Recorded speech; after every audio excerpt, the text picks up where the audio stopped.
This is the most comprehensive guide to the IELTS exam I've ever posted. Whether you're taking IELTS academic or general training, you learn so much about each section of this test.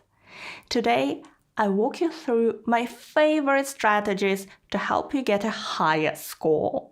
Let's dive in, starting with the first section, IELTS reading.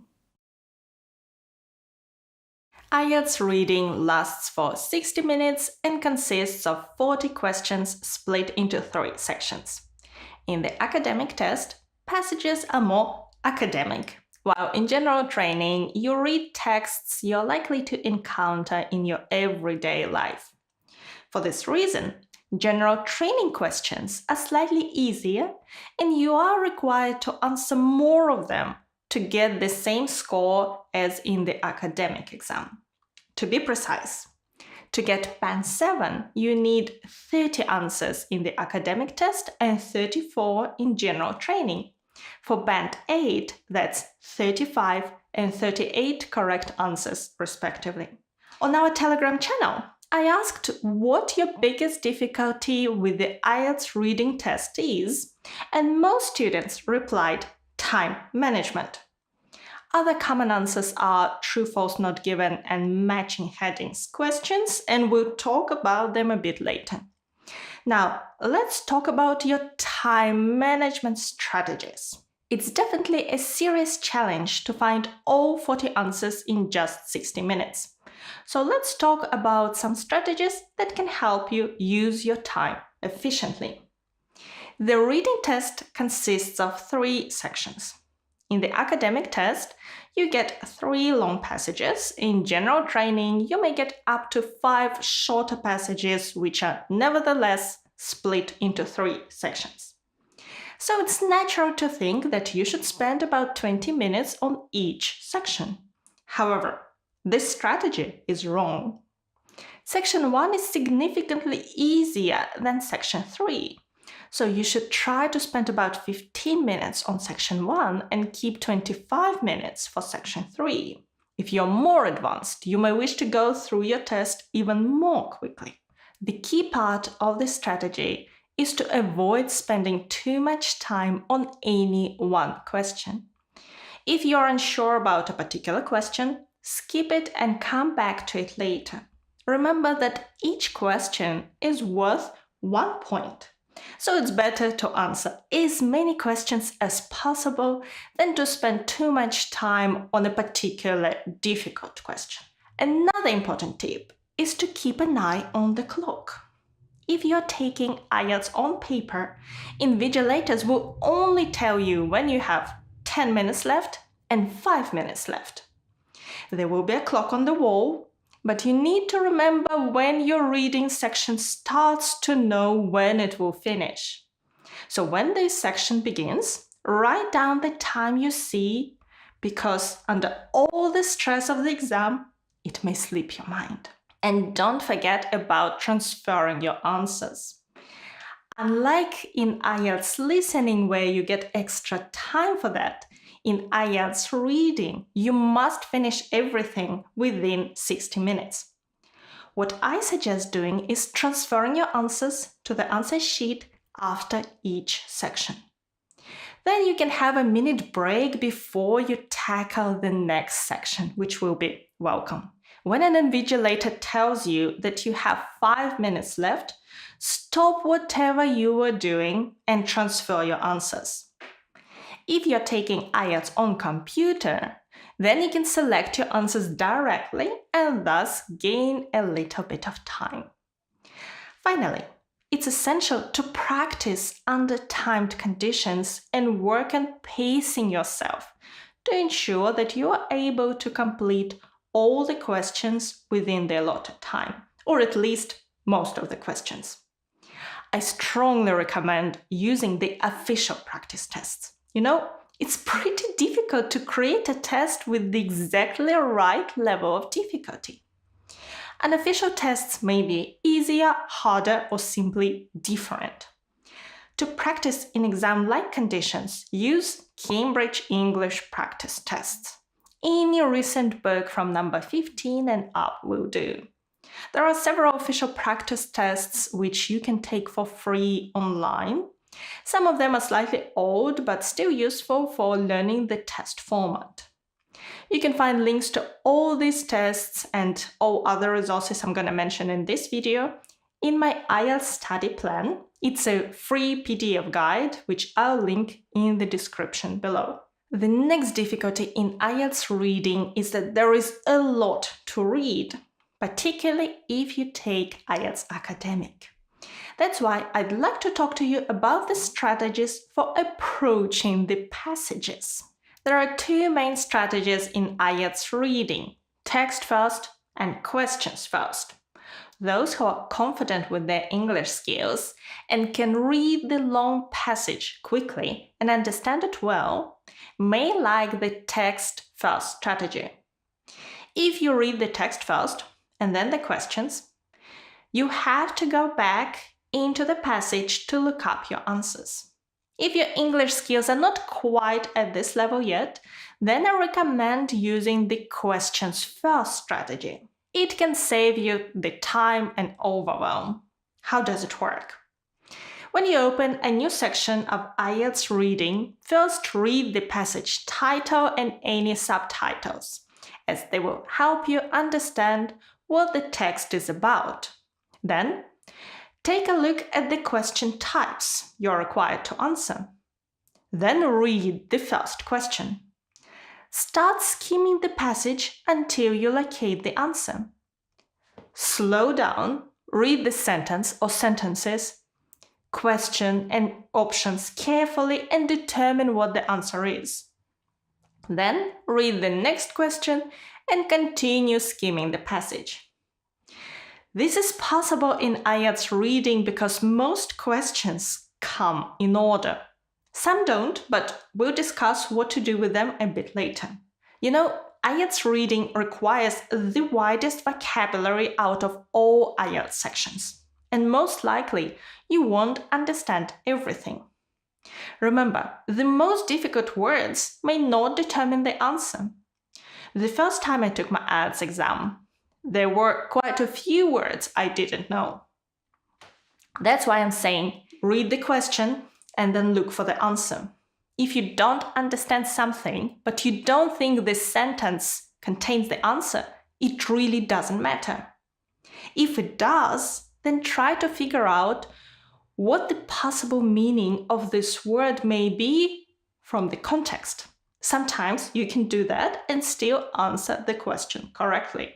Let's chat about a couple of tricks in IELTS reading that seem to be popular but might not be as helpful as they seem.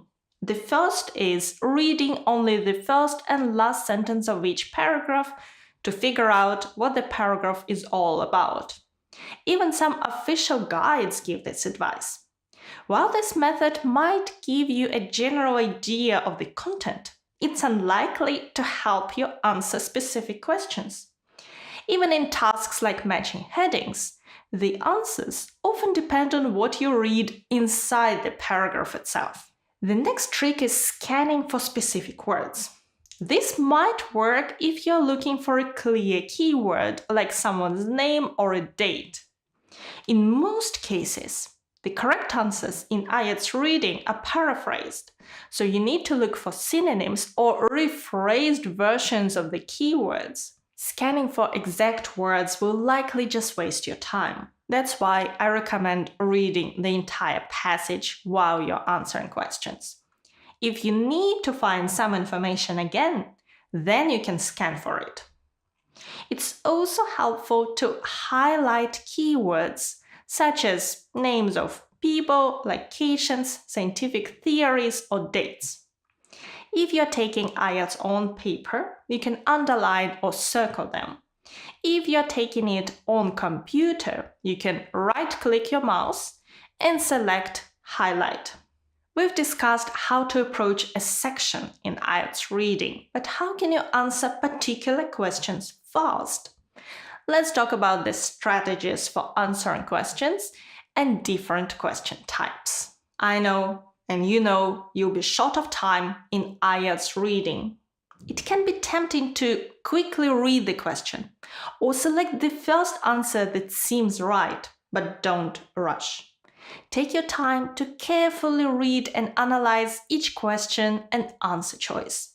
Correct answers often depend on details, so pay attention. One helpful tip is to look for keywords in both the question and the passage. While it's unlikely that you'll find the exact word in the passage, identifying keywords can help you concentrate, locate the relevant information, and select the correct answer. Another useful strategy is to cross out incorrect answers. By eliminating one or more answer choices as incorrect, you increase your chances of selecting the correct answer from the remaining choices. And finally, don't be afraid to make educated guesses. If you're unsure of the answer, try to figure out which answers are more likely to be correct and select one. It's important to answer all of the questions even if you're not sure of the answer, as there is always a chance you'll get it right. Remember, in IELTS reading, you won't lose marks for incorrect answers. More generally, learn strategies for answering different types of IELTS reading questions. I've often heard from students that they found certain questions overwhelmingly difficult. But when they learned how those questions are built and what to do to answer them, they found out that they can answer them quite successfully. There are many types of questions, so which ones should you start with?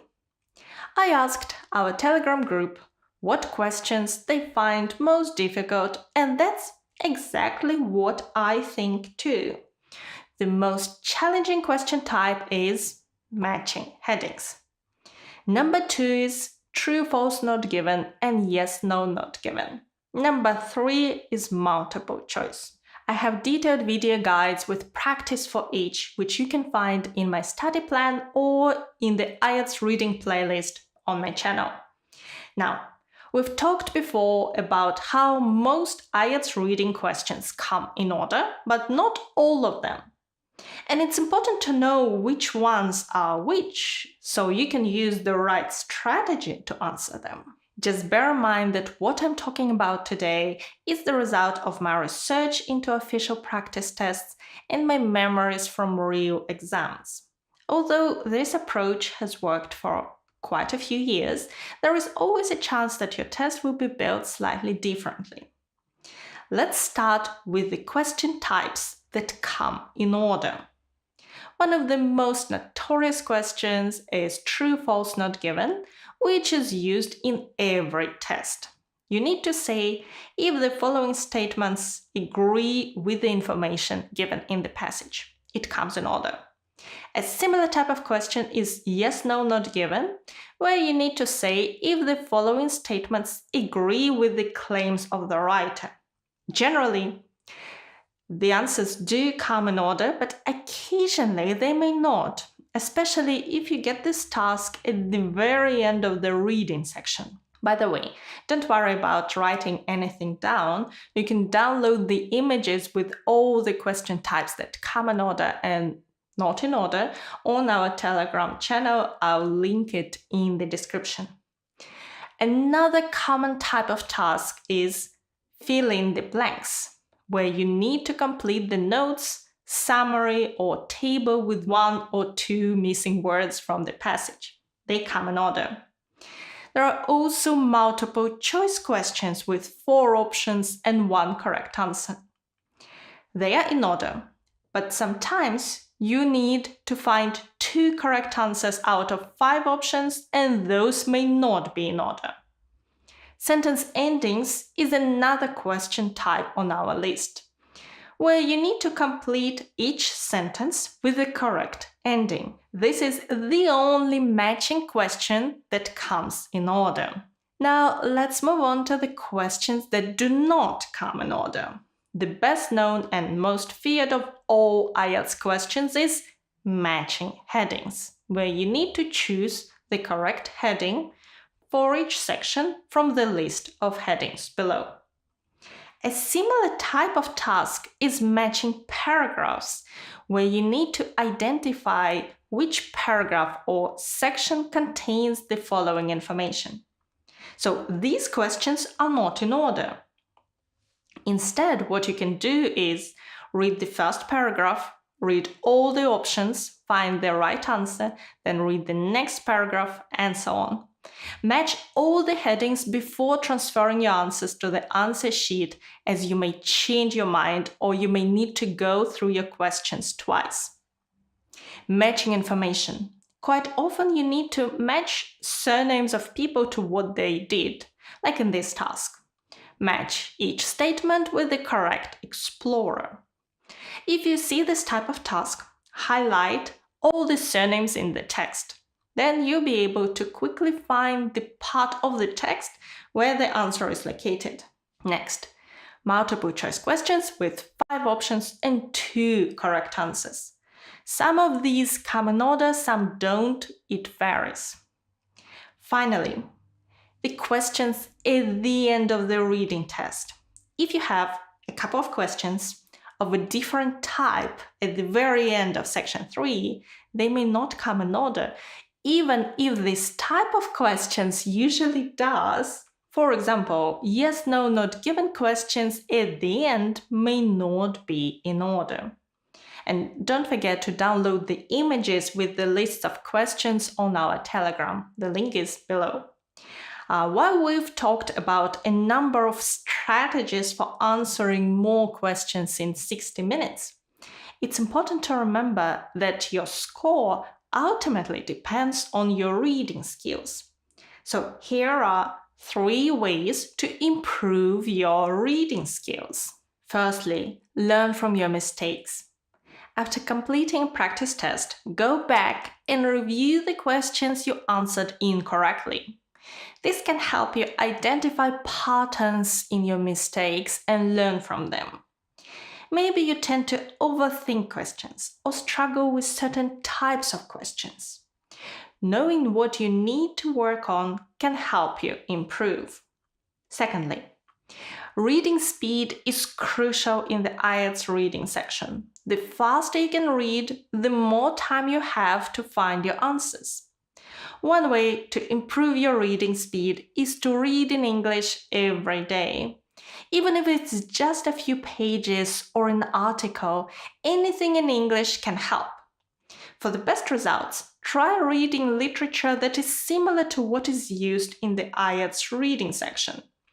For IELTS academic, scientific articles and newspapers like The Guardian or the BBC are great resources. For general training, read instructions, job applications, and other everyday English materials. Finally, it's important to expand your vocabulary. Learn new words from the articles and materials you read to better understand the passages in the IELTS reading section. While improving your reading speed and vocabulary isn't a quick fix, it's a fundamental solution that can take your English to the next level and help you achieve your goals beyond the IELTS exam. The reading section is hard. The first time I took my test to do my master's in the UK, I was struggling with time. I didn't know a fair number of words, but I still got a band 8. If it's tough, it doesn't mean you can't do it. Today my score is a band 9, but it's still far from being easy. And now it's time for the next section, and it's a great section to get ahead. IELTS listening. Let me begin by giving a quick overview of the IELTS listening must-knows. IELTS listening is the same for both academic and general training students. It lasts for 30 minutes. If you take the exam on paper, you'll be given 10 minutes to transfer your answers to the answer sheet at the end. In IELTS on computer, you select your answers directly, so you get 2 minutes extra at the end. Each test consists of 40 questions split into 4 parts. Questions generally get harder as you progress, though some questions in parts 2 or 3 may be harder than those in part 4. In terms of scores, you're awarded 1 point for each correct answer. 30 correct answers get you to band 7, 35 to band 8, and 40 to that magic band 9. Remember that you hear each recording only once, and there are no pauses between different parts of the listening test. The tips and strategies we're gonna discuss next require your understanding of different types of tasks. So let me show you what those are. In parts 1 and 2, you'll hear about everyday topics. Part 1 is a conversation between two people, like a call to a hotel or shop. While part 2 is a monologue or a talk by one person, for example, a tour guide talking about a town or a speech about employee training. Parts 3 and 4 are dedicated to more academic topics. In part 3, you usually hear two students discussing an assignment. And the last part is a university lecture. In terms of the types of tasks, there are only 4. In parts 1 and 4, you're required to fill in the blanks. The task reads, write no more than one word and or a number. I've checked recent tests and it seems that write 2 or 3 words questions are reserved for IELTS reading. In IELTS listening, that's 1 word. You may see a table, a flowchart, or some notes. Multiple choice questions require choosing the correct answer, A, B, C. There may be 3 options and 1 answer, or 5 options and 2 answers. You always get these questions in parts 2 or 3. The next type is a map. You're required to label each part by choosing from a list of options. Sometimes, instead of a map, you get a set of options in the box which you match to a list of questions below. These are matching information questions. And in your test, you get either a map or a set of matching information questions, just one of the two. Now, let's talk about the best tips that can help you answer more questions and some quick wins. I know you like those. One of the difficulties in IELTS listening is time. There is just not enough of it, and it may feel like you have to read, listen, and write all at the same time. But it doesn't have to be this way. IELTS listening becomes a bit easier if you can carefully read questions before listening to the recording. In the test, you are given about 30 seconds to do that. While it's enough for part 1 and maybe 2, in parts 3 and 4, there is hardly enough time to finish scanning the questions. So here is a solution that helped me get band 9 years ago, and it still works today. At the end of each section, you are given 30 seconds to review your answers. Together with instructions telling you to do so, that's 45 seconds. Plus the time with instructions for the next section. You could get 1 minute 45 seconds to read your questions instead of just 30 seconds. And that's enough to read all the questions and highlight keywords to help you find the right option quickly. Use the time for instructions and revision to read questions coming next. And if you're wondering if you are allowed to go to the next section before you hear the instructions to do so, the answer is yes. Once you open the test questions, you can go to any page you like. In a computer-based IELTS, you just need to click on the next question to go to the next section. And don't forget to do that because new questions won't open automatically. As for reviewing your answers, there is a bit of time for that at the end of the test. Even if you read all the questions, when the recording starts playing, there are so many elements in the task. Where to look? Knowing this can solve this problem. All IELTS listening questions come in order. If we have a look at the map again, you'll hear about the coffee room, then the warehouse, staff canteen, and so on. When you are preparing, study the map and try to memorize the objects on the map. There is no need to spend too much time on the questions because you know in which order they come. And remember that you start at the entrance, in our case, in the reception. Similarly, in a matching information exercise, you see a box with options named information and below the questions from 15 to 20. Follow the questions. First you hear number 15, fresh food commercial manager, then agronomist, and so on. While preparing, carefully read and try to memorize the options in the box.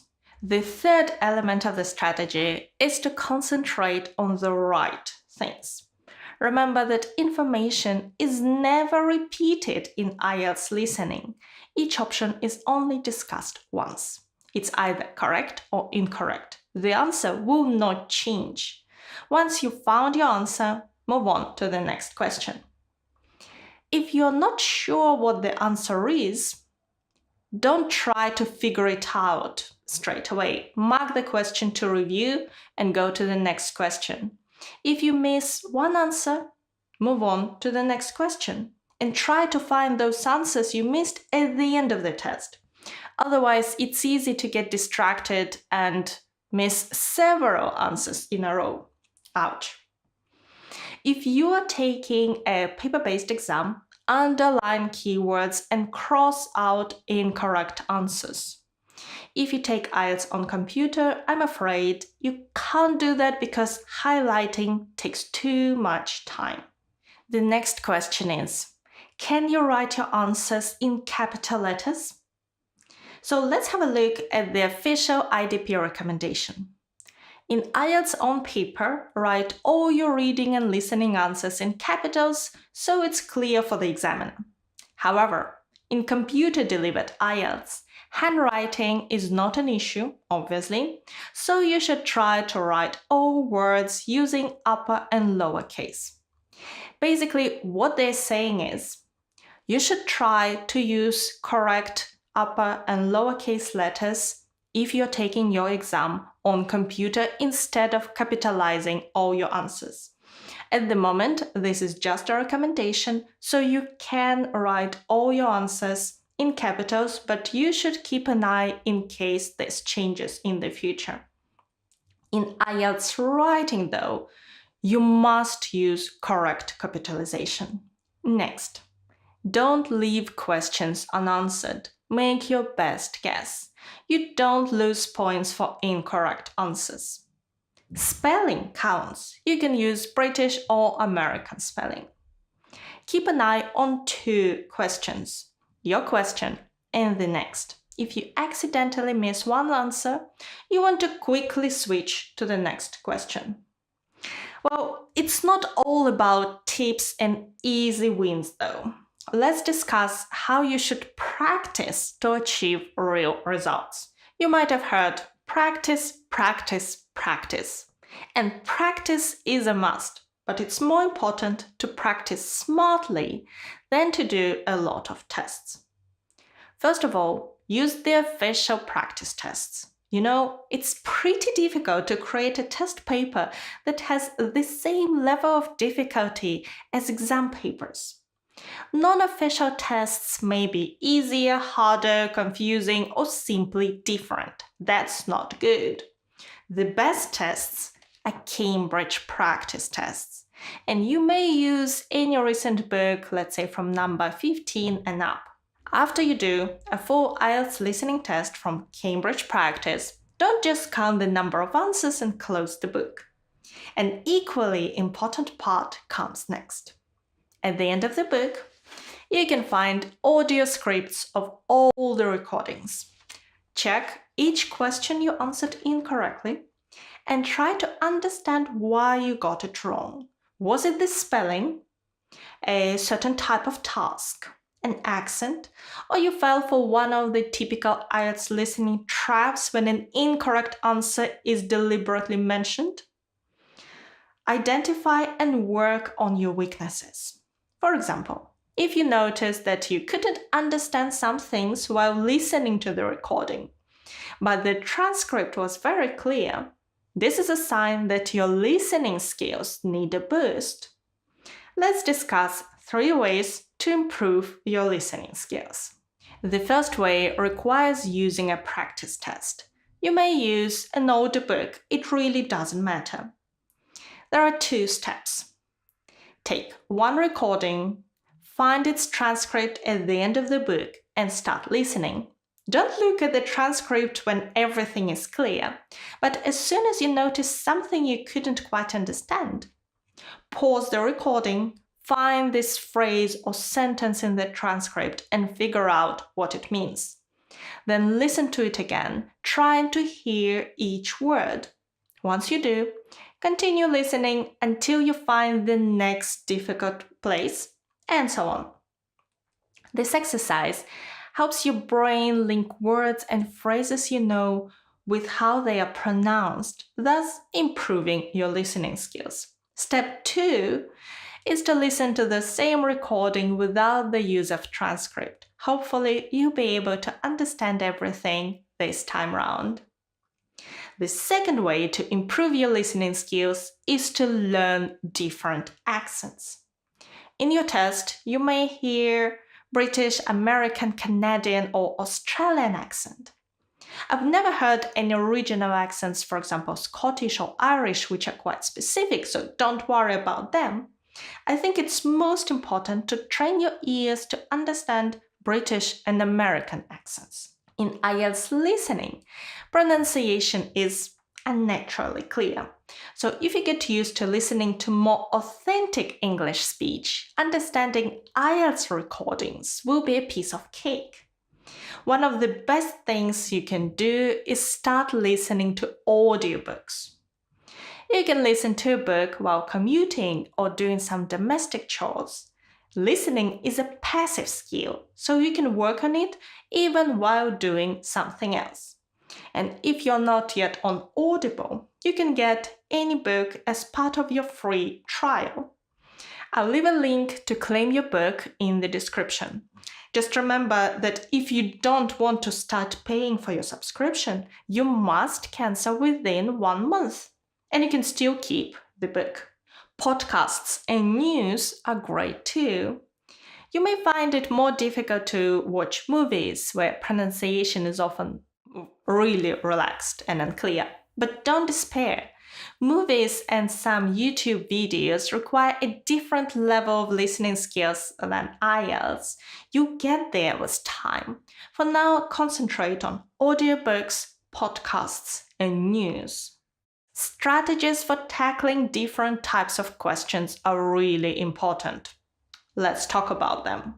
If you learn how each of the 4 types of tasks is constructed, you'll be able to concentrate on things that matter and hopefully answer more questions. I asked you to vote for the most complex type of tasks in IELTS listening. And we have a clear winner, multiple choice questions. And I absolutely agree with you. Those are tough.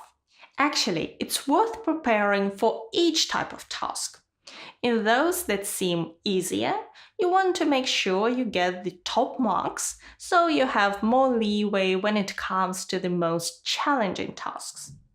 I have lessons about each part which are all linked in my free IELTS study plan along with all the practice tests linked in the description.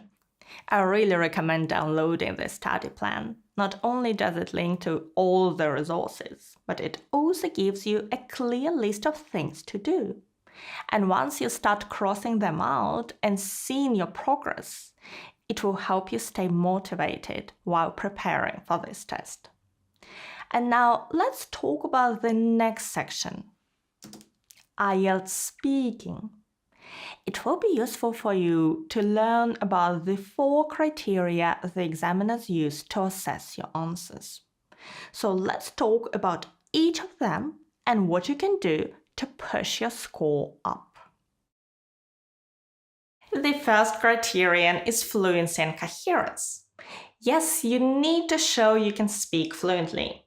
Even if you're not a chatty person, make the most of every opportunity to interact with the examiner right from the beginning. Good morning, my name is Jane Brown. Could you tell me your full name, please? Good morning, nice to meet you. My name is Asia Miat. We know that IELTS speaking is not the same as a real conversation because even in part 3, it's not two-way.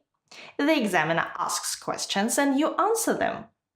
But starting off being confident and friendly will make the examiner's task easier. Here is the first tip. Extend your answers. What the examiner is hoping for is your ability to develop any topic as fully as you need to speak with hardly any hesitation, not to repeat yourself too much, and of course, to join up what you say with appropriate connecting words and phrases. It's a lot to ask, and your performance can suffer if you don't extend your answers enough, making yourself appear less fluent. In part 1, it's when our answers are too short. Would you like to learn more about the stars and planets? No, not really. It's not a subject I find interesting. Why not? The examiner will ask for more information with a why not question, but it's better to go into detail by explaining yourself first. No, not really. It's not a subject I've ever found particularly interesting. Perhaps because my main interests have always been in the humanities. As I told you, I studied psychology and now work in human resources. And to be honest, I'm not a sci-fi fan. So, one vital key to improved performance is extending your answers. Always try to add an explanation whenever you can, or an example to put what you're saying into context. In part 1, your answers should be about 20 to 30 seconds, and you can talk about yourself. While in part 3, you have up to a minute for each answer, so it's even more important to extend them. However, in part 3, you have to talk in general terms, not about yourself. Listen to this. How important is it for advertisers to tell the truth in advertisements? Well, I guess advertisers should be honest and tell customers exactly what they're buying, because if not, they would lose trust in the product and the company that makes it. Of course, those customers most likely would never come back to buy the same product again in the future. Besides that, there's always the risk of someone suing the company. I think there are laws about that in the USA. I mean, being sued is certainly not good for the lasting image of a company. This is a solid part 3 answer. There are different ways to extend your answers, which we've discussed in this video, and I'll link it in the description. What about part 2? This is the section where you receive a cue card with a topic and are expected to speak for between 1 and 2 minutes. For the best results, aim to speak for the entire 2 minutes until the examiner stops you. This will give you more time to demonstrate your fluency, vocabulary, and grammar skills. And don't worry if you don't finish your talk before the time runs out. What's important in part 2 is to develop your talk coherently, logically, link your ideas and sentences together. Here is a classic structure you can use for your part 2 topic. So our topic is to describe a person who likes to grow plants. Not an easy one, huh? But here's what you can do about it. The first bullet point is to say who the person is. So start by introducing the person. Next, discuss how you know the person. And again, I have a full paragraph about it. Similarly, you can dedicate a paragraph to what types of plants the person grows and why growing plants is important. You can pause the video to read the answer and see how it's organized. I'll also link the video about this answer and how to tackle part 2 cue cards when you don't know what to say. Now, the next step to improve your fluency and coherence score is to use pauses and time to think phrases. We're talking about answering lots of questions. Some of these, especially in part 3, may not be so easy to answer without pausing for a moment to gather your thoughts. How long is a pause in IELTS? That's an important question.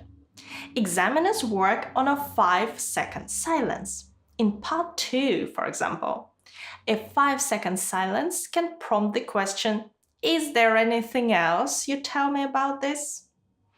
In part 3, a pause to think for a moment is perfectly natural. That question we just looked at about truth in advertising is a good example of that. It began with a simple, "Well, I guess." But you can also say a little more, a phrase that will not only give you some time to think, but also impress the examiner with your skill at using expressions that keep the dialogue flowing. Here are some examples. To be honest, well, to tell you the truth, in my opinion, I guess, if you ask me.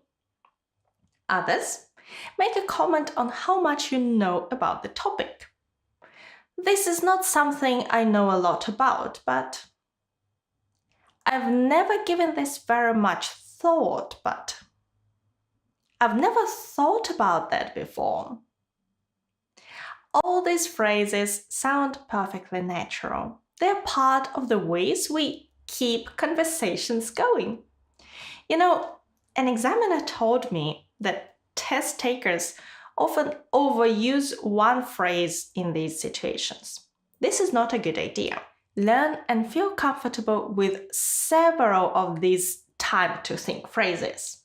By the way, can you guess what the most overused phrase is? That's an interesting question. No problem using it once, but once is enough. And try to say it in a situation where the question is, interesting. The second skill examiners assess is your lexical resource, or put simply, vocabulary. According to the IELTS band descriptors that examiners use, you need a wide range of vocabulary and some less common and idiomatic words and phrases. On top of that, you need to be able to paraphrase, to explain things in your own words. I have several tips to help you when it comes to lexical resource. My first tip is to use words you know, which really means don't try to sound like a dictionary. Don't try to impress the examiner with words you don't often use in conversation. Keep it simple. That doesn't mean not to use specialized vocabulary, but don't sound too technical. It will give the impression that you've memorized what you're saying, and examiners don't want to hear that. Here's an example. Where do you work? As a geophysicist working for an international exploration company, I'm mainly involved in carrying out seismic wave measurements, which means transmitting the output from a... This sounds like a memorized answer. Be natural. Make sure the examiner is following you, like this. I'm a geophysicist. I collect data on different types of what we call seismic waves, like kind of earth movements. And with that data, we can know what's under the surface, like oil or gas. That's how people talk. The language is simpler, but the answer is so much better. Let's go on to idiomatic language. Idioms can be tricky. Of course, if you know and feel comfortable using some idiomatic expressions, feel free to use them. For example, You might have learned the expression under the weather to mean not feeling well. If you're sure you can use it in the right place and at the right time, go ahead. How about if you're asked to describe a time when you were very busy in part 2 and you say this? It was this time last year, in fact. I was studying so hard for my final exams at university, but I'd also been feeling a bit under the weather with some kind of flu. This is fine, but here's a word of warning. An examiner friend of mine told me of a case where a test taker had used this same expression about 5 times. Can you guess one of the most overused idiomatic expressions? In a nutshell, which means in short or to sum up. Please don't overdo it. The same could be said for expressions that have become cliches. Something that has become so overused with time that it no longer has an impact and even might sound old-fashioned. Do we say these days things like, as old as the hills, or it trains cats and dogs? Not really. At least if the examiner asks you about the weather in your country, it's better to say that you often have tropical downpours in summer. No cats, no dogs. Right, let's move on. One of the worst things that happened to me in the speaking test is when I forgot the word I needed in the middle of the sentence. It feels quite embarrassing. What's the solution? Try not to get stuck. Look for a simple paraphrase. Imagine in a part 2 topic, describe your ideal home, you could say this. Yes, it would have all along the front of the house a place where you can sit and look at the view. What's the missing word?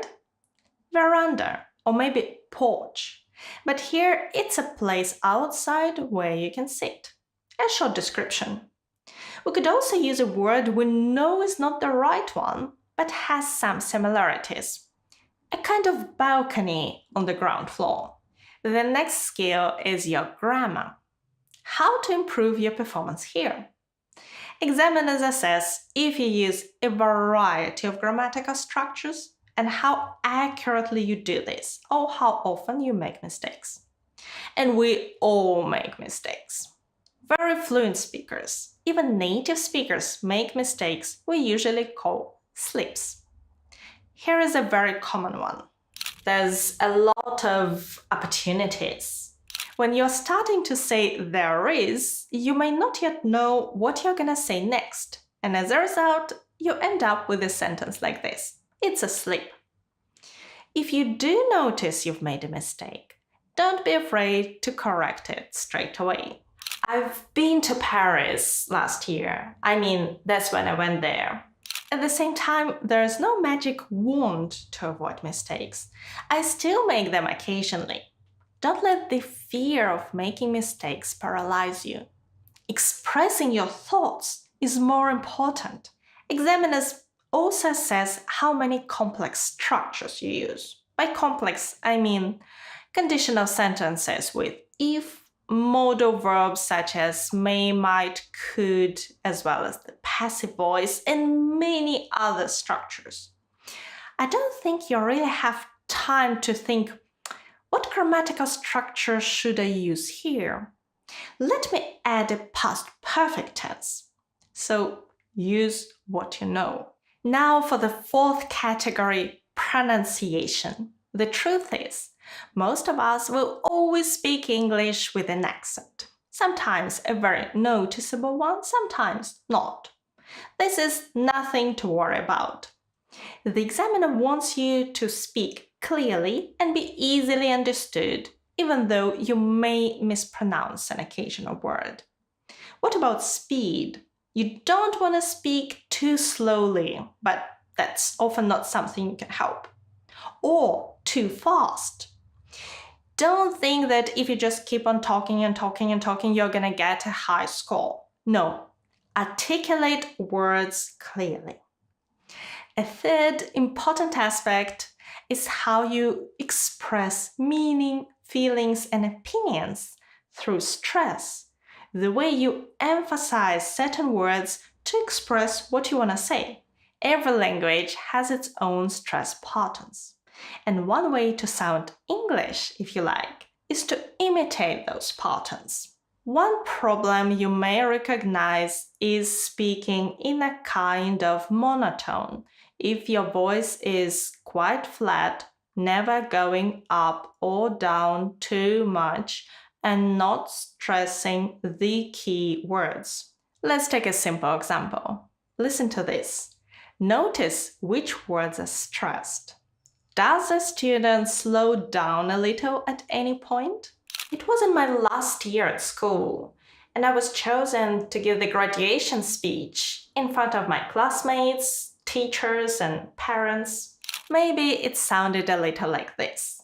The words in capitals are stressed, and the dots between words mean slowing down a little. Articles and prepositions are not pronounced as clearly as the words that carry the main meaning. You may not feel confident doing this, and it may feel like you are doing too much or acting. And you know, IELTS speaking test is a performance, and you should practice for it to rehearse just like actors. It's important that you study model answers and practice answering typical questions from all three parts of the test.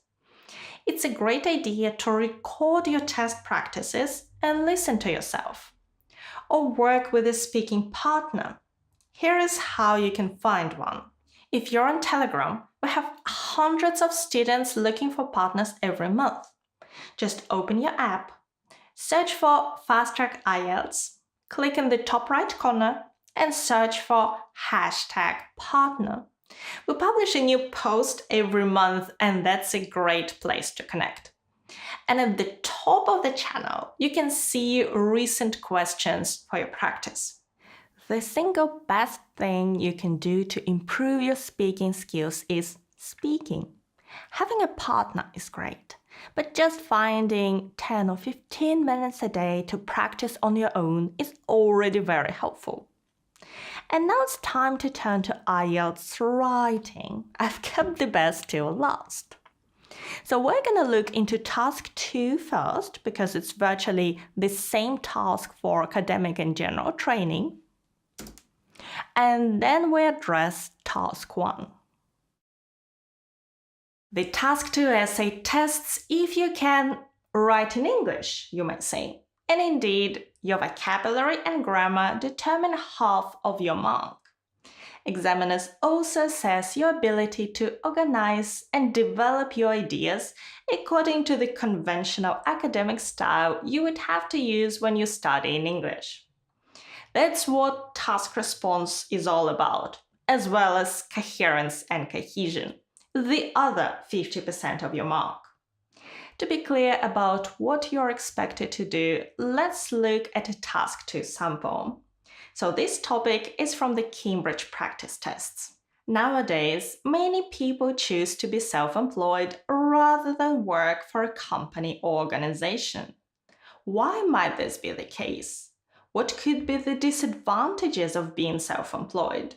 Give reasons for your answer and include any relevant examples from your own knowledge or experience.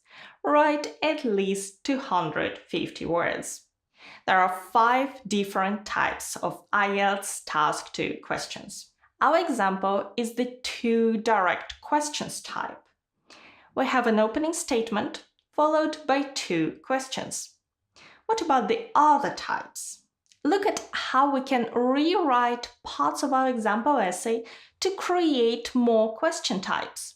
Advantages and disadvantages. Nowadays, many people choose to be self-employed rather than work for a company or organization. Do the advantages of being self-employed outweigh the disadvantages? This task looks similar to our sample essay, but here the idea is to just compare arguments in favor or against a statement. 2 views and your opinion. Nowadays, many people choose to be self-employed. Some think being self-employed brings many benefits, while others believe it is too risky. Discuss both these views and give your own opinion. A very common Type 2 task. It looks a little more complicated because you have to address 2 points of view and give your own opinion. Opinion essay. It is better to be self-employed rather than work for a company or organization. To what extent do you agree or disagree with this statement?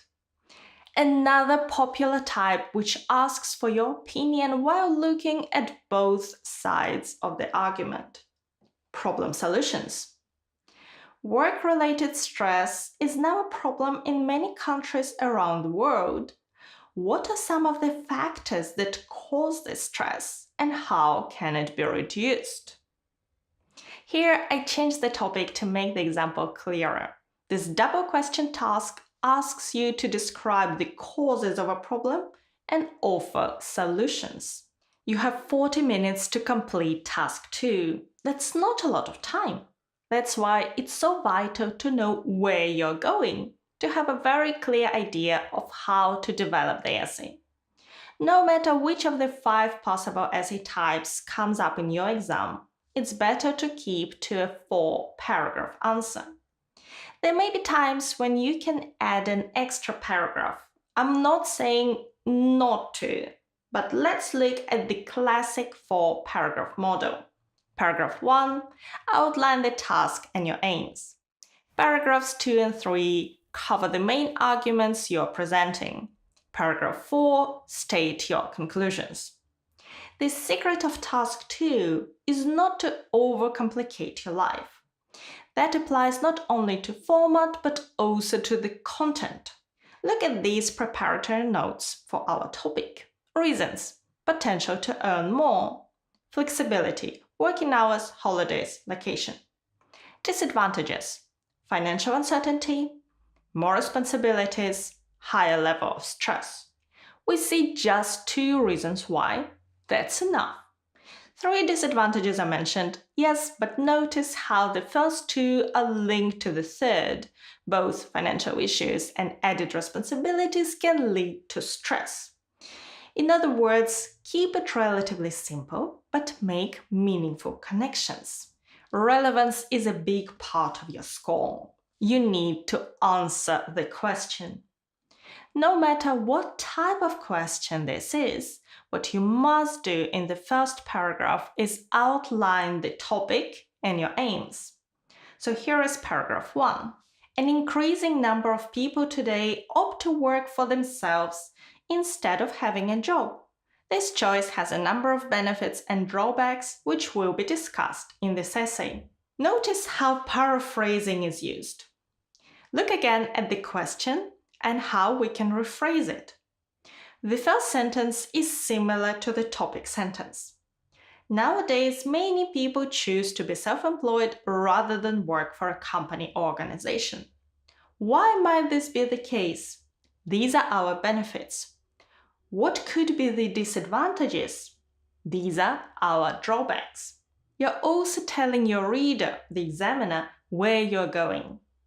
Now, a little quote from a former IELTS examiner. If the question asks for your opinion, remember to state it in the opening paragraph. Now, paragraph 2. Present the benefits of being self-employed. Let's look more closely at the structure of this paragraph. The first sentence is often called the topic sentence. It states the main point of the paragraph. Some of the most common reasons for self-employment are the income and lifestyle that it may provide. We need to give examples and explanations.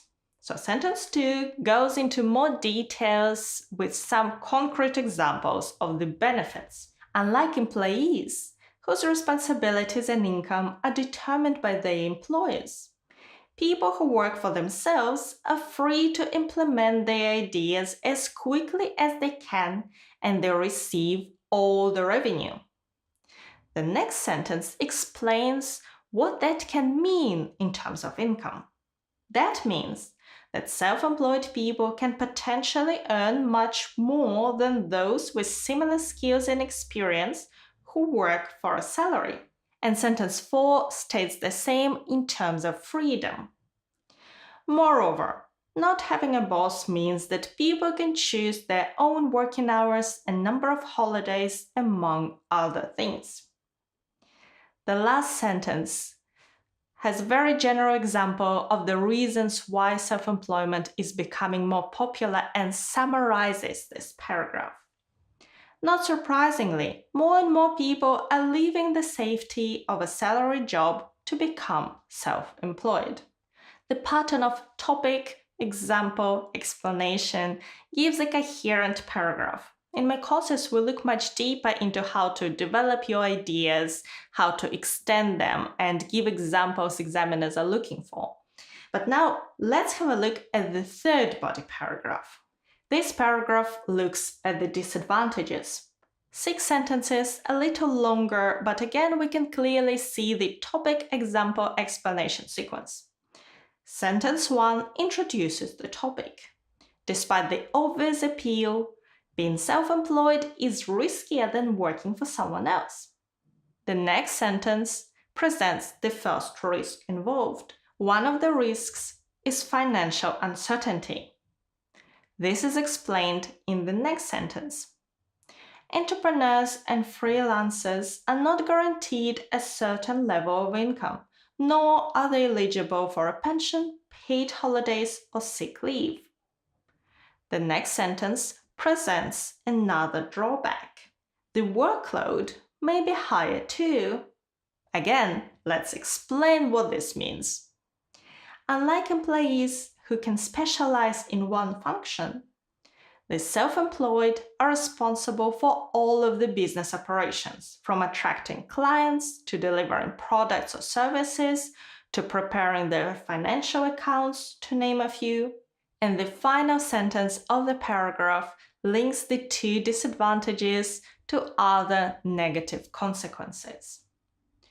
The multitude of issues that self-employed people have to manage may cause them more stress and anxiety than full-time employees tend to experience. And now the final paragraph, which offers a short 2-sentence conclusion. To conclude, more and more people are becoming self-employed, choosing the flexibility and unlimited potential that this career path provides. This is a summary of the reasons, now the disadvantages. On the downside, these people are not guaranteed any income and must take full responsibility for themselves. By the way, you can download this full sample answer via the link in the video description. Now, think for a moment. By changing the type of question, do we also change the paragraph structure? No, we don't. We still have the same 4 paragraphs. Now, out of the 4 assessment criteria, 2 of them, task response and coherence and cohesion, are closely connected to what we've been looking at so far today.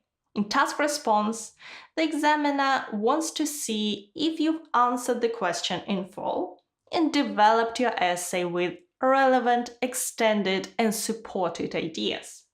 Paragraphing and links within and between sentences, which create this logical sequence of ideas, will help you achieve a high score in coherence and cohesion. All these criteria will work through in depth in my courses, so you learn exactly what examiners are looking for and how to write essays for each type that adhere to these requirements. I'll leave the link to the courses in the video description if you'd like to check them out. Now, let's get to the next category, lexical resource or your vocabulary. The examiner is looking for a good range of vocabulary, which includes what they call less common items. This can mean words or combinations of words that have a precise meaning in a given context. Look at this from paragraph 2 again and notice the sophistication of the word combinations. The adjective noun of financial uncertainty, the verb noun phrase of not guaranteed a certain level of income, and the adjective preposition of are not eligible for. Examiners are not looking for some big fancy words from you, but they do look at how you use words and how you combine them to convey precise meaning. Let's talk about your grammar, or grammatical range and accuracy, as it's called in IELTS. A good mix of complex sentences with some simple ones where appropriate is the key.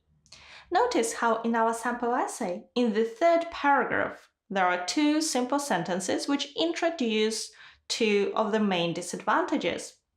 One of the risks is financial uncertainty. The workload may be higher too. They're both followed by complex sentences explaining each statement in more detail. Don't suppose that a simple sentence should be avoided. They can be very effective. The examiner is looking at your ability to write accurate complex sentences.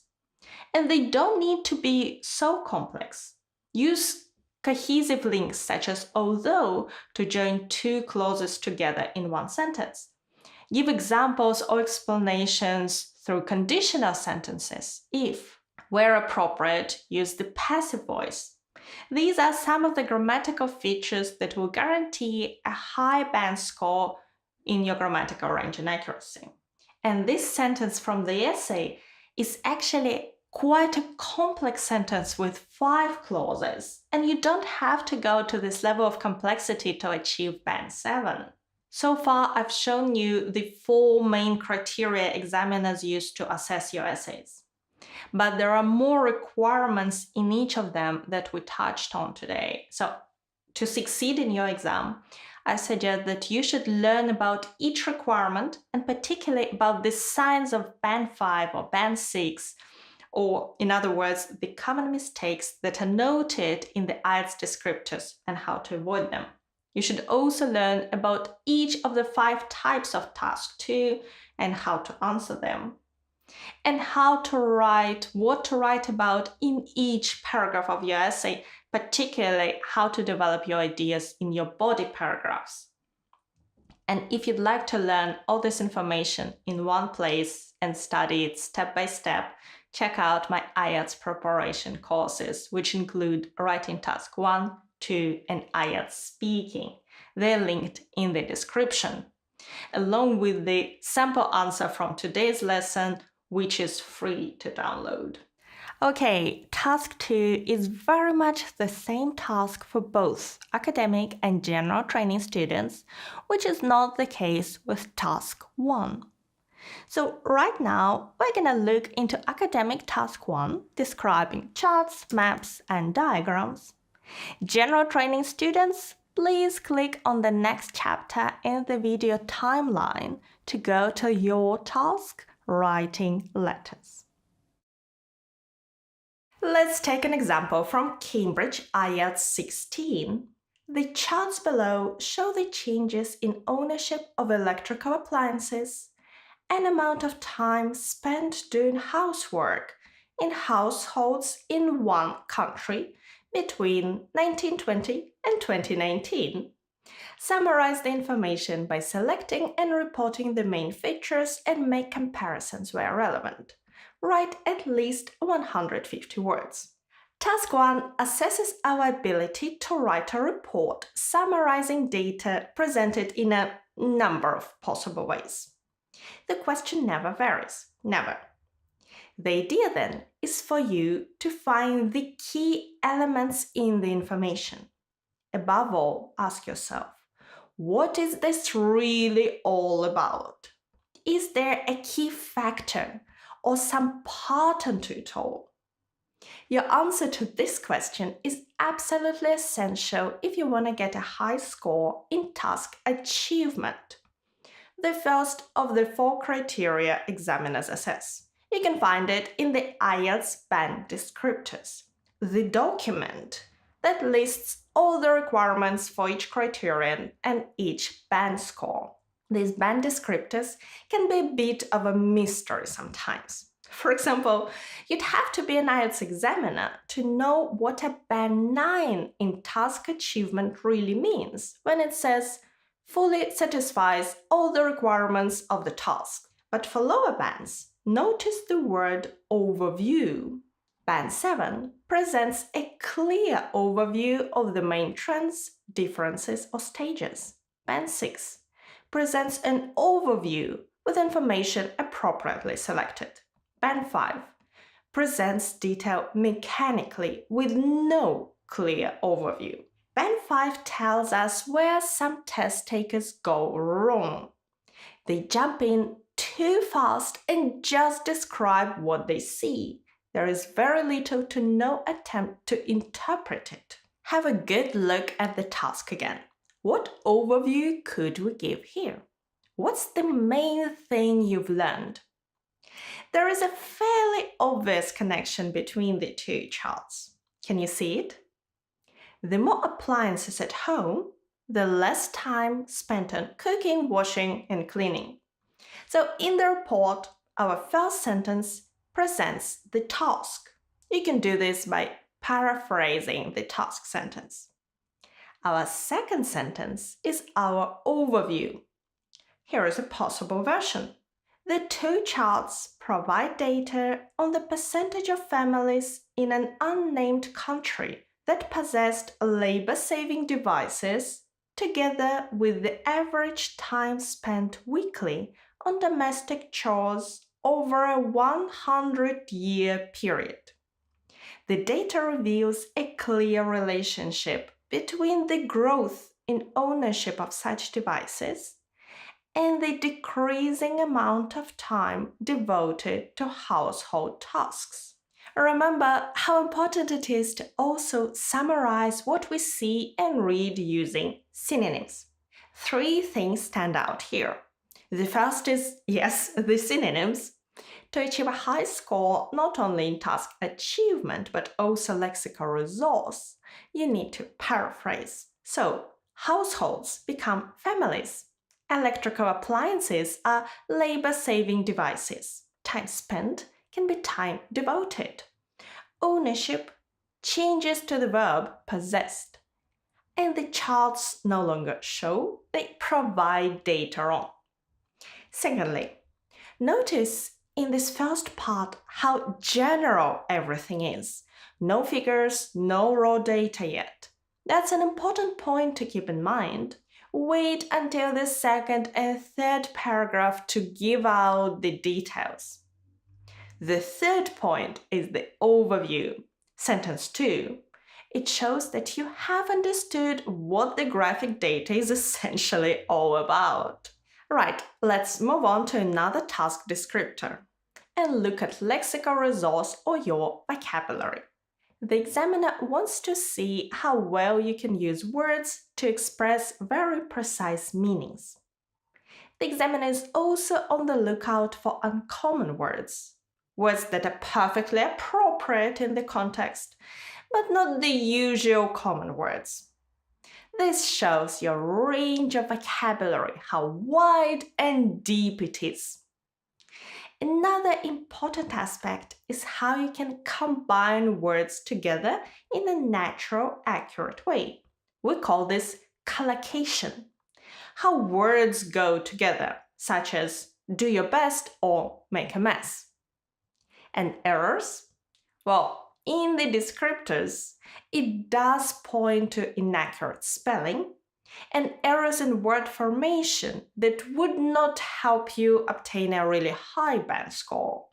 But then again, at band 7 and 8, and to some extent even 9, some inaccuracies are tolerated. We also have, of course, synonyms to vary our vocabulary. And now let's try and write some sentences. I want to be very precise to show my range and depth of vocabulary and to use some uncommon words if possible. Let's go back to our first domestic appliances chart.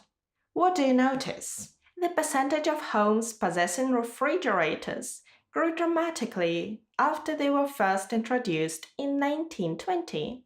Climbing to 50% ownership in just 20 years and to 90% by 1960.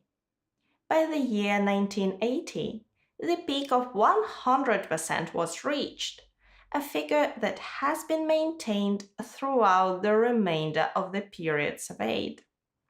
Vacuum cleaners were also found in every home, but from the year 2000 onwards, after having risen steadily from 30% in 1920 to 90% in 1980. However, by 2020, only 3/4 of all homes possessed a washing machine. Ownership of this appliance rose gradually from 40% in 1920 to 70% in 1960, and despite suffering a slight fall over the following 20 years, have maintained a steady growth since. A lot of increases and decreases. So we need to offer a range of synonyms. We have the verbs grow, climb, rise. They collocate with adverbs dramatically, steadily, gradually. And the nouns peak, fall, growth, which collocate with to reach a peak, a slight fall, steady growth. If there is no change, neither up nor down, you can use the verb maintain. Remember too that you must be accurate with data and vary how you refer to it whenever possible. Here we see, for example, not only percentages but also fractions, as in 3/4 of all homes instead of 75%. Similarly, 25% is 1/4, 1/4, or 1 in 4. For example, 1 in 4 people. 33% is 1/3 or 1 in 3. 50% is half. 66% is 2/3 or 2 in 3. I know that task 1 requires a lot of specific words to describe the charts and maps which we don't use every day. That's why for my courses, I even created a vocabulary for task 1, where you can learn the essential words and see examples of how to use them in task 1 answers. So if you have some time before your exam, know that learning vocabulary for task 1 definitely helps. And now let's change the topic and the type of task as well. Most of us think of grammar when we learn another language. We want to get it right. And the examiner is looking at our range of structures, how complex they are, as well as noticing errors. If our sentences are pretty much error-free and complex, we're looking at band 8 or 9. A band 7 will include some minor errors, but also show a good control of grammar and punctuation. So let's look at this in the context of a task 1 showing maps or plans. These are interesting because, above all, they clearly illustrate change. And in the example we're going to look at, compare the point in the past with one in the future. So first, take a good look with me at the question. The diagrams below show the site of a school in 2004 and the plan for changes to the school site in 2024. And we see two maps, 2004 and 2024. What are the major changes you see here? Have these changes already happened? No, they're planned for the future. And when the task was written, 2024 was still future. So you need to show different ways of describing future events. Student numbers are predicted to rise to over 60% from 600 in 2004 to 1,000 by the year 2024. To accommodate this increase, the path that joins the main entrance to the sports field will be shortened, allowing the two existing school buildings to be linked. Additionally, on the site where the sports field currently stands, a third school building is to be constructed, together with a second car park to the right of this new teaching area. Connecting this car park to the main entrance will be a new road, which will pass along the south side of the existing school buildings. Meanwhile, the sports field will be relocated to the other side of this new road, directly south of the second car park. We can use several verb forms to talk about the future. The future simple, will be, will pass along. There are also a lot of passive structures because we are emphasizing changes that will be made, and it's not important who will make them. Will be shortened, will be relocated, the passive voice. But there are also verbs in the present when we know that something has already been planned. Are predicted to rise, is to be constructed. On to our final criterion, coherence and cohesion. Your answer is coherent if it's logically organized. That's your structure, your paragraphs.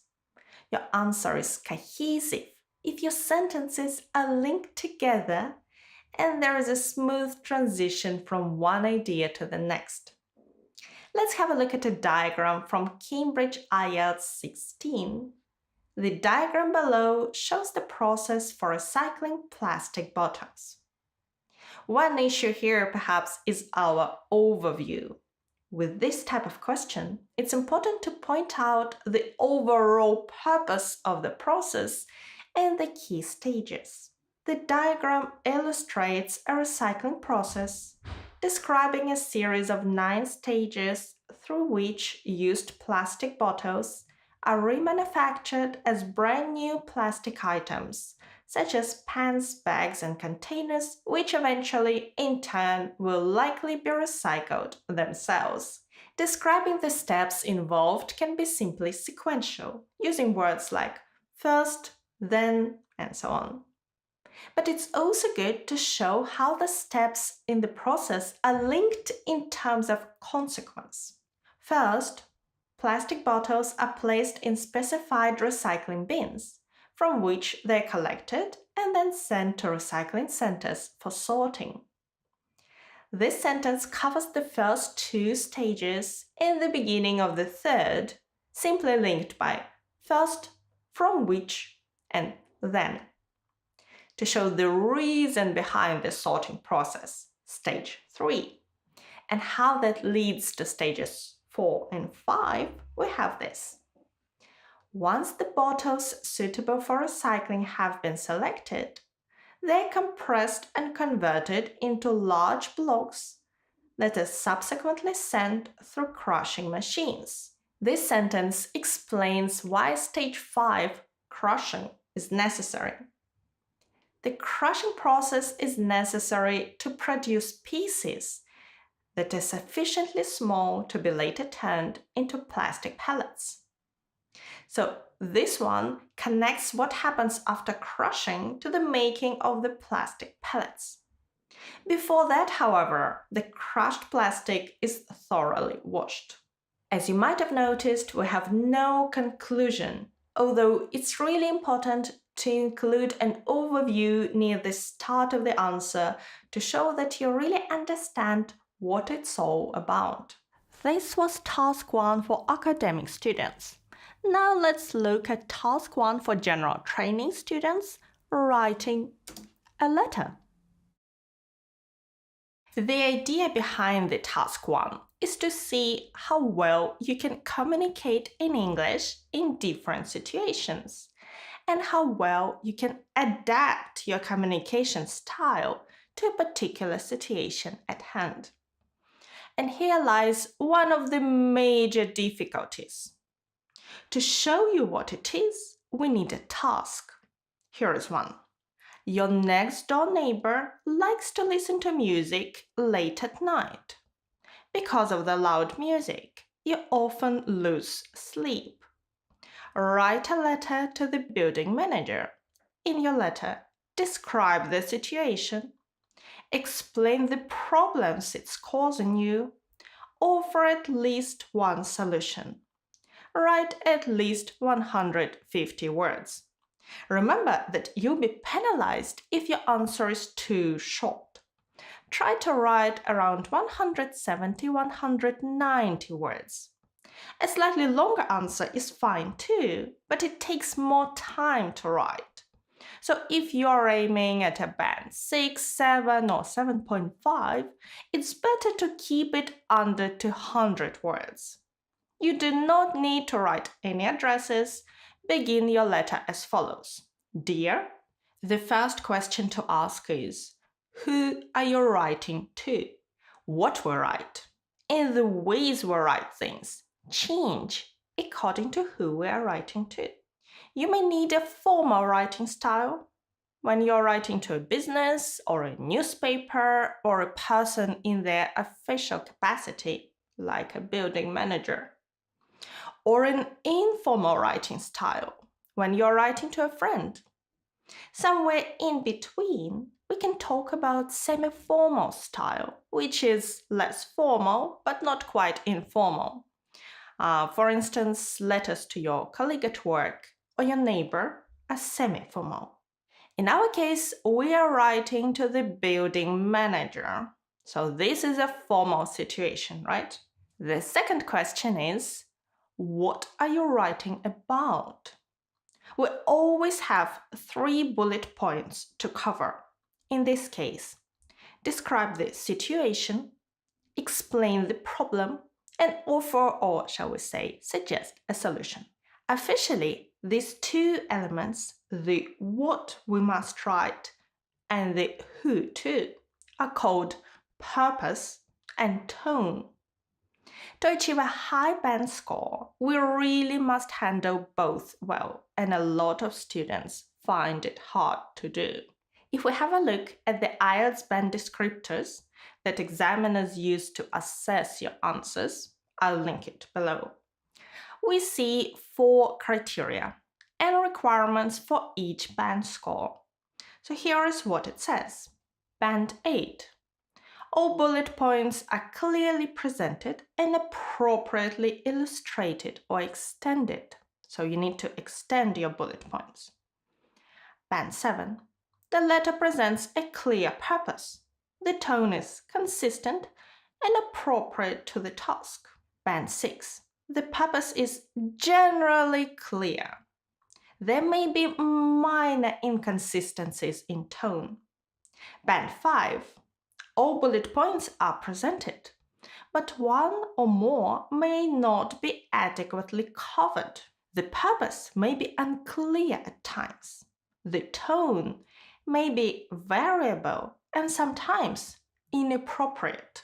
If the purpose of your letter is unclear, or if the tone is inappropriate, let's say formal instead of informal or vice versa, that's a band 5. Clearly, the purpose and tone are very important. But I know that when you're learning English, you may not feel if something is formal or informal. I'll tell you what we can do. Let's go back to our sample task, writing to the building manager about that noisy neighbor. And I'm going to give you some choices, alternative extracts from the different parts of the letter. And you choose which alternatives are more appropriate to fit the purpose and tone of our answer. So, any letter needs a way to greet whoever we're writing to and get to the point as soon as possible.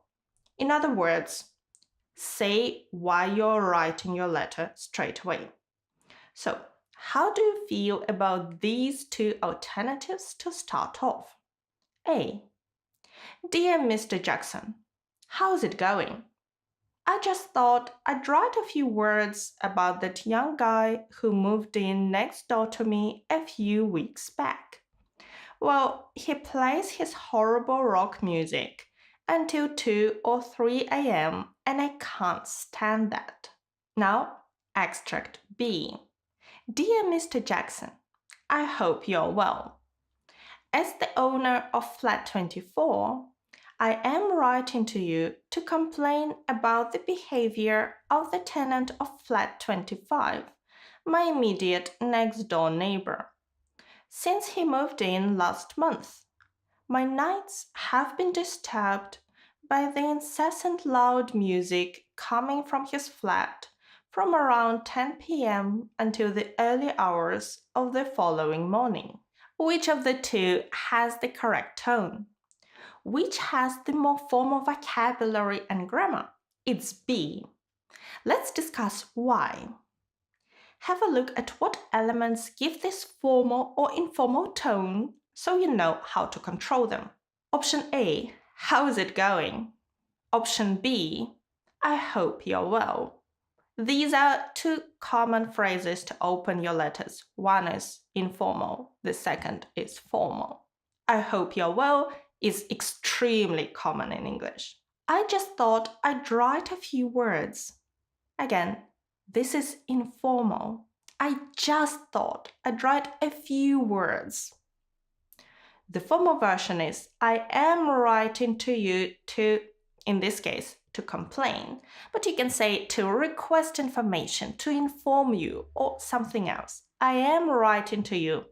Great for formal letters. In the next sentence we have, as the owner of flat 24, and then we have the subject and verb of the sentence. So this phrase comes before the subject at the very beginning. So that's something that is common for the formal writing style. Young guy who moved in next door. The word guy is very informal. The formal alternative is the tenant of flat 25, my immediate next door neighbor. Notice how the formal vocabulary is more precise. So it helps you to push your vocabulary score up as well. Next, horrible rock music. Horrible is your personal emotional reaction, which is informal. Incessant loud music. Incessant means never stopping. So it's more factual, more formal. Next, I can't stand that. That's a personal, informal reaction. My nights have been disturbed. That's more formal. And here we had a chance to use a more complex grammatical structure, the present perfect passive. And generally, the passive voice is more formal than the active voice. Also, notice how version A includes several contractions, something characteristic of more informal writing styles. In a formal letter, you should not use contractions. And now on to the problems this has caused the writer. A. The noise has affected us all very badly, especially our two young school-age children, as it is almost impossible for any of us to sleep either sufficiently or peacefully. Or B. None of us can get to sleep, and that's really bad for our young kids who have school in the morning, and for us too, because we go to work. What do you think? Both versions cover the essentials, but of course it's A that reads more formally. Why? Well, compare these. Young school-age children versus young kids. The noun kids is informal, children is neutral. And again, in the formal version, we added some detail, school-age children. And in the next sentence of the formal version, we have the noise placed at the beginning as the subject. The noise has affected us all. It reads more formally than none of us can get to sleep. Next, sleep either sufficiently or peacefully versus kids who have school in the morning and for us too because we go to work. In the first version, the vocabulary is very precise and less common. Sleep sufficiently and peacefully. The second version is very simple and it sounds informal because it's so simple. Now, as for suggested solutions, which do you prefer? A. You must write a letter now telling this man to stop making this noise. And if he doesn't do anything, then you should really call the police. B. Might I suggest that a letter be sent to this tenant and to the owner of the flat, reminding them of the rules regarding noise as agreed at the general meeting of proprietors and tenants held last year? What do you think? Well, option A is far too direct. You must write. You should really call the police. These are very direct commands, which are quite rude. Compare them to the version B, which uses a very polite question. Might I suggest? And a letter be sent is the passive voice, a very formal construction. And now to sign off. Ending a letter well is important. Which version, A or B, uses a classic expression to end a formal letter? A. I look forward to your comments on this matter. Yours sincerely, Alex. B. Please do something about this. All the best, Alex. Which one is more formal? It's option A. Here we used a very common and formal structure. I look forward to please do something is informal. Then yours sincerely. Again, this is a very common way to finish a formal letter when you know the name of the person you're writing to. All the best is very friendly but quite informal. Actually, in English, when we write letters, we use a lot of typical phrases like I'm writing to or look forward to hearing back from you. And learning them can help you. Students who take my courses get a PDF list of formal and informal phrases for each situation, request, invitation, or advice, so they can compare which phrases are formal and which are informal. For free, you can download a PDF list with some formal phrases. I'll link both in the description. When you're writing a letter, read the task carefully, decide if the letter is formal, semi-formal, or informal, and keep strictly to the bullet points. Check your opening and endings, making sure they match the tone. The abstracts you've seen so far were from a formal letter. Now let's have a look at a full informal letter and see how the tone changes. Here is the task. You have just won 2 tickets to a concert and want to invite your friend to go with you. Write a letter to your friend. In your letter, give details about the concert. Describe how you won the tickets. Explain why you've chosen your friend to go with you. Inviting or replying to an invitation is typical of the informal letter type. The structure is the same, from the greeting to the 3 bullet points to the signing off. But the informal tone of the letter will affect the words and expressions we use, and the grammar too.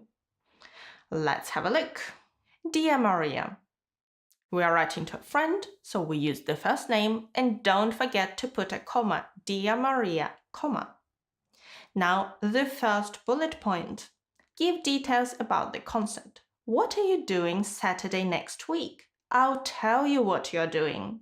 Notice the way the invitation is made. It's very direct. I'll tell you.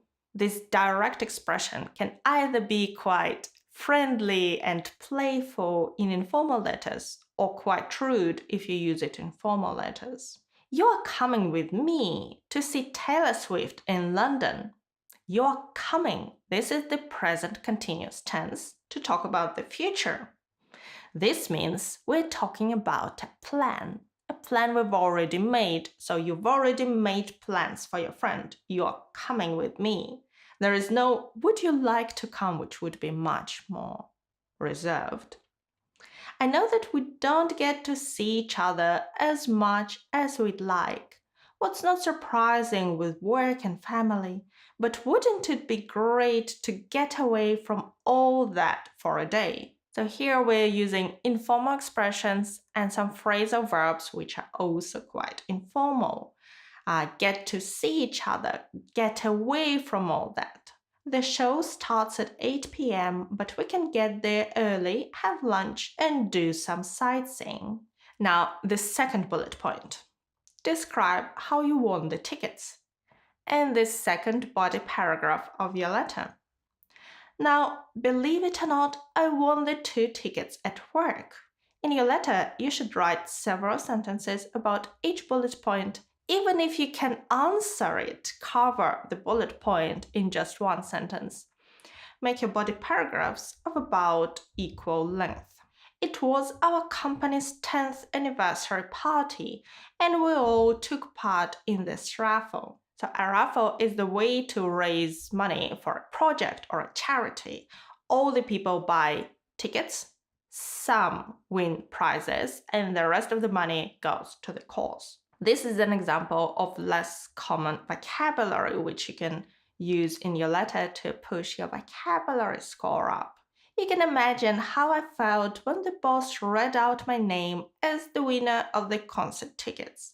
I think it's the first time in my life I've ever won anything.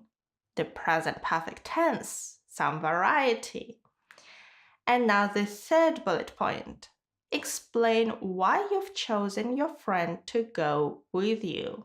The moment I held the tickets in my hand, I thought of you. Remember when we were at school and we listened to her all the time? So this is a very informal sentence. Remember instead of do you remember? We knew the lyrics to all her songs. Again, some topic-specific vocabulary. It's gonna be so great to see her live. I can't wait. See you soon. An informal ending, Helen. The letter has a clear, coherent structure with each paragraph describing one bullet point.